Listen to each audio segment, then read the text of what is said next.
حدیث نمبر 2 ہے، یہ بھی سنن نبی داؤد، صحیح مسلم شریف اور سنن ترمذی، سنن ابن ماجہ اور بھی بہت ساری کتابوں کے اندر موجود ہے۔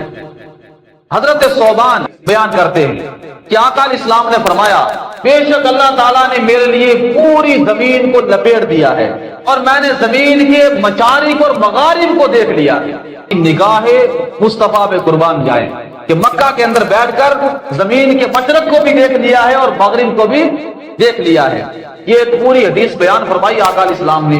اس حدیث کے آخر پہ فرمایا، آقا علیہ السلام نے فرمایا سنو، ان قریب میری امت کے اندر 30 دجال پیدا ہوں گے، کذاب یعنی جھوٹے پیدا ہوں گے، ان میں سے ہر ایک کا یہ گمان ہوگا، یہ دعویٰ ہوگا کہ وہ اللہ کا نبی ہے۔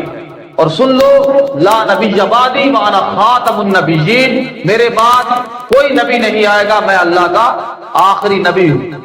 اور صحیح مسلم کے الفاظ ہیں کہ میں اللہ کا آخری رسول ہوں اور میرے بعد جو جھوٹے دجال کذاب آئیں گے ان میں سے ہر ایک کا یہ گمان ہوگا کہ وہ اللہ کا رسول ہے۔ سن لو، میں اللہ کا آخری رسول ہوں۔ تو اس حدیث سے پتہ چلا نہ کوئی رسول آ سکتا ہے نہ کوئی نبی آ سکتا ہے۔